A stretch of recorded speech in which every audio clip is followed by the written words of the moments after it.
లలిత exchange Utsav. పాత నగల అదే బరువుకి కొత్త నగలు తీసుకో. నగల ప్రైస్ లో 20% ఆదా చేసుకోవచ్చు. ఇంకో హ్యాపీ థింగ్ ఏంటంటే మొత్తానికి అల్లు అరవింద్ గారితో మీరు సినిమా స్టార్ట్ చేసేసారు. సో గర్ల్ ఫ్రెండ్ అని చెప్పేసి కొంచెం ఏదైనా దానికి సంబంధించి ఏమైనా చెప్తారా మా కోసం? అంటే బేసిక్ డీటెయిల్స్ కాకుండా ఏది షేర్ చేసుకున్నా మరీ ఎర్లీ. ఇప్పుడే just what I can tell use that 15 days shooting అయింది. అందుకే మనం లాస్ట్ వీక్ చేద్దాం అనుకున్నాం కానీ 15 days షూట్ చేసేసాం. షూట్ కి ముందు మనం కలవాల్సింది దీనికోసం. సో మొత్తం ప్రీ ప్రొడక్షన్ లో బిజీ అయిపోయా. ప్లస్ అప్పుడు ఒక యాక్టింగ్ సినిమా కమిట్మెంట్ ఫినిష్ చేస్తున్నా, త్వరగా స్టార్ట్ చేసే ముందు ఫినిష్ చేయాలని. ఇది యాక్చువల్లీ ఆల్మోస్ట్ ఒక 1.5 years బ్యాక్ స్టార్ట్ చేయాల్సింది సార్. ఒక 2 years బ్యాక్ గీతాలో ఒక సినిమా చేద్దాం అని అనుకున్నాను. స్క్రిప్ట్ నాదే సార్, స్క్రిప్ట్ నాదే. ఈసారి స్టోరీ స్క్రీన్ ప్లే అంతా నాదే. యాక్చువల్లీ వేరే స్క్రిప్ట్ తో నేను రష్మిక గీతా ఆర్ట్స్ సినిమా చేద్దాం అప్పుడు అనుకున్నా. ఒక 1.5 years బ్యాక్ స్టార్ట్ అవ్వాల్సింది. కోవిడ్ థర్డ్ వేవ్ వల్ల తన డేట్స్ కొంచెం అటు ఇటు అయినాయి. మళ్ళీ ఆ కమిట్మెంట్స్ ఫుల్ఫిల్ చేయాల్సి వచ్చింది. అండ్ అప్పుడు ఆ టైంలో కొంచెం పుష్ప 2 యానిమల్ స్టార్ట్ అయిపోయింది. రెండు కొంచెం అంటే లెంగ్తీ డేట్స్ తీసుకున్నారు, బంచ్లు డేట్స్ తీసుకున్నారు. దానివల్ల కొంచెం డిలే అయింది. కానీ ఎక్కడో ఈ ఇయర్ స్టార్ట్ చేద్దాం అనుకుంటున్నప్పుడు నాకెక్కడో అరే ఇప్పుడు మనం ఫస్ట్ అనుకున్న స్క్రిప్ట్ తీయడం ఇది కరెక్ట్ టైం కాదు. అండ్ ఎక్కడో ఒరిజినలీ అదొక 2.5 years back, almost 3 years back వచ్చిన ఐడియా. ఆ తర్వాత గీతార్ట్స్లో ఆల్మోస్ట్ 2.5 years బ్యాక్ చెప్పా, రష్మికకి ఆల్మోస్ట్ 2 years బ్యాక్ చెప్పా. బట్ ఈ ఇయర్ స్టార్టింగ్ నుంచి ఆ 2 years లో ఏమైందంటే చిన్న ఆ స్టోరీ కాకపోయినా చిన్న ఆ పాయింట్ టచ్ చేస్తూ వేరే లాంగ్వేజెస్ లో 2-3 సినిమాలు వచ్చినాయి. ఈ సినిమా తీస్తే ఇప్పుడు కొత్తగా ఉంటుంది, ఒక నావల్ పాయింట్, ఎవరు టచ్ చేయలేని పాయింట్ అని అనిపించింది అప్పుడు. ఎక్కడో ఓకే మలయాళంలో ఒక సినిమా రావడం, ఒక హిందీలో ఒక సినిమా రావడం, తమిళ్లో ఒక సినిమా రావడం, తెలుగులో లక్కీలు ఇంకా రాలేదు, ఖచ్చితంగా తీస్తా కూడా. బట్ ఎందుకో ఈ సైకిల్లో ఆ సినిమా కరెక్ట్ కాదని అనిపించింది, నాకే అనిపించింది. సో నేను ఒకసారి ప్రొడ్యూసర్స్తో చెప్పడం, అదేంటి ఎందుకు రష్మిక చేస్తానంటుంది కదా అదేదే అన్నారు. మళ్ళీ ఒకసారి రష్మికతో కూడా మాట్లాడా, రష్మికకి చెప్పా నాకెందుకో అది కాదు అంటే ఏం చేద్దాం అనేది కాదు, ఇంకో స్క్రిప్ట్ ఉంది, దీనికన్నా ముందు రాసిన స్క్రిప్ట్. ఇప్పుడు తీస్తున్న స్క్రిప్ట్ అయితే 2020 Januaryలో రాశాను సార్. మన్మధుడు 2 అంతా అయిపోయాక తిరిగి వచ్చి ఒక 7-8 months గ్యాప్ తీసుకున్నా. ఆ తర్వాత ఇది రాశాను. ఇది రాస్తుండగా కోవిడ్ చైనాలో స్టార్ట్ అయింది, ఇంకా ఇండియాకి రాలేదు. కరెక్ట్ గా ఇది స్క్రిప్ట్ ఫినిష్ చేసి ఒక 1 month లో కోవిడ్ ఇండియాకి వచ్చేసింది. సో అప్పుడు ఆ టైంలో రాసిన script. But luckily 4 years back రాసినా సరే ఇది ఇంకా ఫ్రెష్ ఉంది అనిపించింది. I felt like it is still fresh. ఇది ఈ సైకిల్ కి కరెక్ట్ సినిమా. అంటే ఆడియన్స్ సైకిల్ మంచి సినిమా తీస్తే ఎప్పటికైనా చూస్తారు, దానికి తగ్గట్టు ఒక రికగ్నిషన్ వస్తుంది. సినిమా బాగా తీయకపోతే ఎప్పుడు రిలీజ్ చేసినా ఫ్లాప్ అవుతుంది. But at the same time ఒక రీచ్ ని మాక్సిమైజ్ చేసేది అన్నది ఒకటి ఉంటుంది కదా సార్. ఇప్పుడు ఐ ఫెల్ట్ లైక్ ఆ సినిమా ఈ సైకిల్లో కరెక్ట్ కాదు, ఈ సినిమా ఇంకా బెటర్ ఆప్షన్ అని అనిపించింది. సో లిటరలీ 2 years గా అనుకొని దాని మీద ఆల్మోస్ట్ ఒక 6-7 drafts రాసిన తర్వాత నేనే చెప్పి ఆ స్క్రిప్ట్ పక్కన పెట్టేసి ఈ August end September కల్లా నేను వెళ్ళి రష్మికకి ఈ స్క్రిప్ట్ చెప్పా. ఒక 1/2 hour నరేషన్ ఇచ్చి నేను మొత్తం స్క్రిప్ట్ పంపించా. బౌండ్ స్క్రిప్ట్ ఉంటుంది, పంపించేసా. తను సడన్ గా అది ఎందుకో అది ఐ థింక్ రాసిపెట్టి ఉంది అనుకుంటా, ఆ సినిమా కాదు నువ్వు ఫస్ట్ ఇది చేయరని. ఏంటో నాకు తెలియదు కానీ September beginning లో రష్మికకి నేను స్క్రిప్ట్ పంపించాను. వెంటనే ఓకే చెప్పింది. కరెక్ట్గా ఆ టైంకి తన అనిమల్ కమిట్మెంట్ మొత్తం అయిపోయింది. సో డిసెంబర్లో వెళ్ళిపోదాం అంది. Literally with in 3 months 2 years దాని మీద వర్క్ చేసి ఈ స్క్రిప్ట్ లిటరలీ 3 months లో సెట్కి వెళ్ళిపోయాం. సో అదొక చిన్న డీటెయిల్ ఇవ్వగలుగుతా ఇప్పుడు ప్రస్తుతానికి. అయితే సినిమా గురించి ఇప్పుడు మాట్లాడితే మరీ ఎర్లీ కానీ జానర్ చెప్పచ్చా? రొమాంటిక్ థ్రిల్లర్ అట్లా ఉంటుందా? థ్రిల్లర్ కాదు, థ్రిల్లర్ కాదు, too early sir. Romantic comedy, rom com కూడా కదా? కామెడీ అయితే ఖచ్చితంగా కాదు. Maybe we can call it romantic డ్రామెడీ.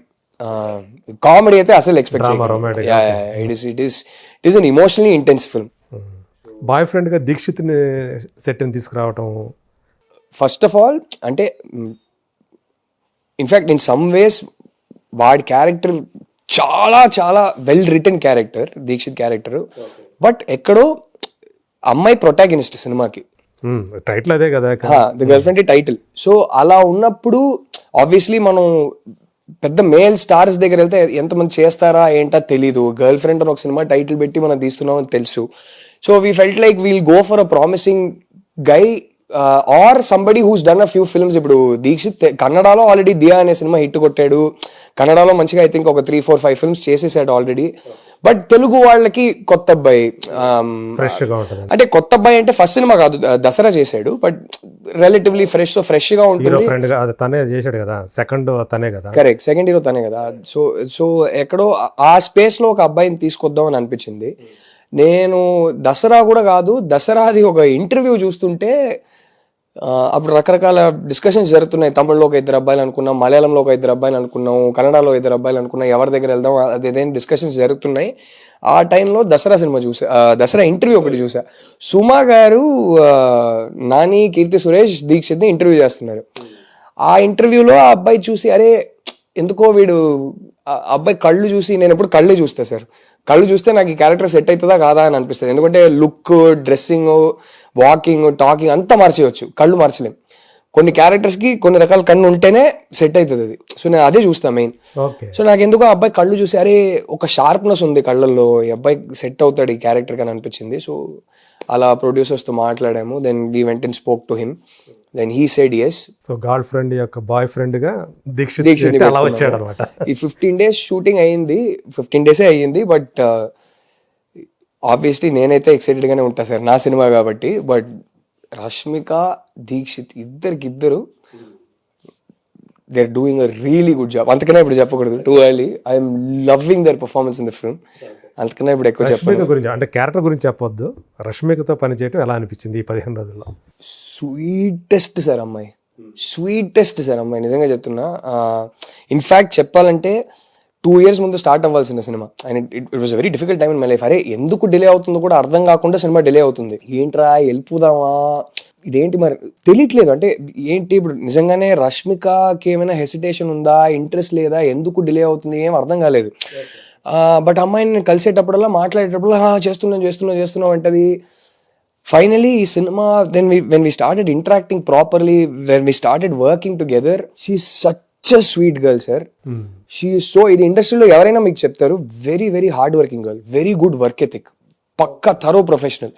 ఒక్కసారి సెట్కి వస్తే షీఈ్ వెరీ ఇన్వాల్వ్డ్, ఏం చెప్పినా చేస్తుంది. అమ్మ కొంచెం త్వరగా డ్రెస్ చేంజ్ చేసుకుంటారా అమ్మ, ఇది షిఫ్టింగ్ చేయాలి అదేది అంటే మీకు అంటే 3 minutes అంటే 3 minutes ఉంటుంది డ్రెస్ చేంజ్ చేసుకొని. Extremely hard working girl, very very professional, very good work ethic. ఇది ఎవరైనా చెప్తారు మీకు, ఇది నేనే తెలుసుకున్నా ఇప్పుడు. But more than anything else, she's a very warm loving girl. Bad మూడ్లో ఉన్నా సరే, ఎవరైనా ఏదైనా అనేసారన్నా సరే, అది చూపించకూడదు ఇంకొకరి మీద. సెట్లో మనం ఉన్నప్పుడు నవ్వుతూ ఉండాలి. ఆ పాపం చాలా ఎఫర్ట్ తీసుకొని అందరితో మనం సరదాగా ఉండాలని ట్రై చేసే నాకు అలాంటి వాళ్ళు చాలా ఇష్టం సార్. అంటే పైగా తనకి పుష్పతోటి ఒక నేషనల్ లెవెల్లో, ఇప్పుడు మళ్ళీ అనిమల్ ఆ తర్వాత ఇప్పుడు యానిమల్ 2 పాన్-ఇండియా హిట్లు కొట్టింది అమ్మాయి, మామూలు విషయం కాదు. And I'm so happy for her success. She's a lovely girl sir, really really lovely girl and very warm human being. నాకు అలాంటి వాళ్ళు బాగా నచ్చుతారు. So I'm really enjoying working with her. And I think we also developed a very good working rhythm. Director actor working rhythm అనేది చాలా important కదా. ఏం చెప్పినా, ఎంత ఎక్స్ప్లెయిన్ చేసినా మొత్తం ఇన్పుట్ తీసుకుంటుంది. అది బయటకు వస్తుంది. అది ఒక టేక్ తర్వాత ఇంకో టేక్, నాకు వచ్చే ఇది కూడా కావాలి, అది కూడా కావాలంటే నెక్స్ట్ టేక్ చెప్పిందంతా కనపడతాయి. Okay. So absolutely enjoying working with her. And more than that, it is been a pleasure to get to know her personally. ఈ గర్ల్ ఫ్రెండ్ తో ఆడియన్స్ అందరూ కూడా లవ్ లో పడిపోతారా? ఫింగర్స్ క్రాస్డ్, అదే కోరుకుంటున్నా sir. Fingers crossed. I think నేను రాసిన character special అని నాకు తెలియదు, కానీ అమ్మాయి దాన్ని ఇప్పుడు లైఫ్ కి తీసుకొస్తుంటే నాకు స్పెషల్ అనిపిస్తుంది.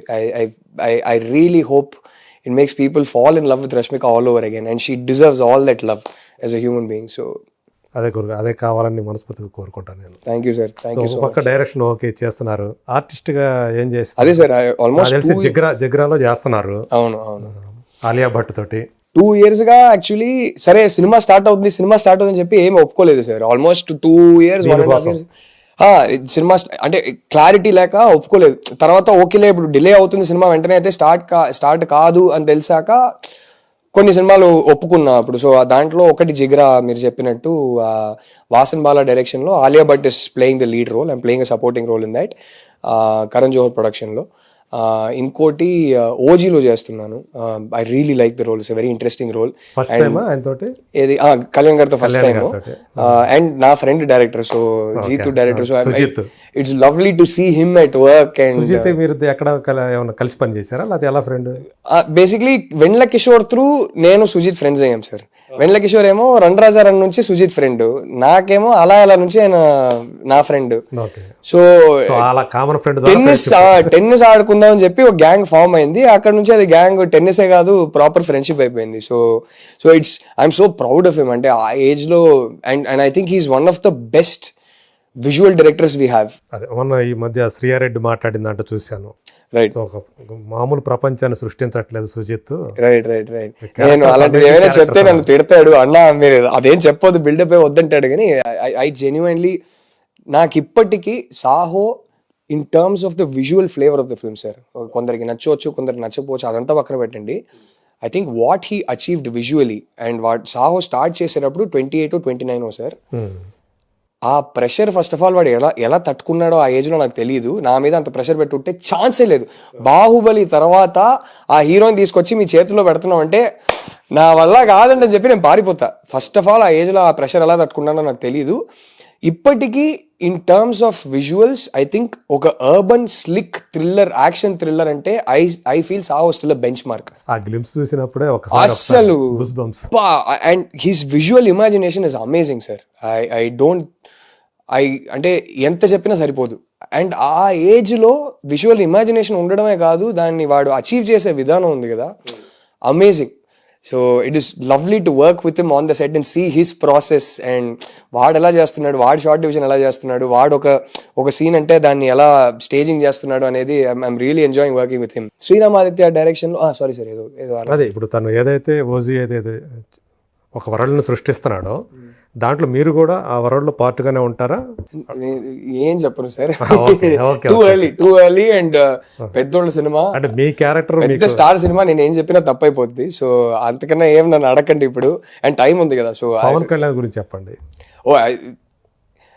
అంటే ఇప్పుడు నేను చెప్తే దాంట్లో కూడా ఏమైనా స్పాయిలర్ అయిపోద్దా అని భయపడుతున్నా sir. But the 1 or 2 times చెప్పండి.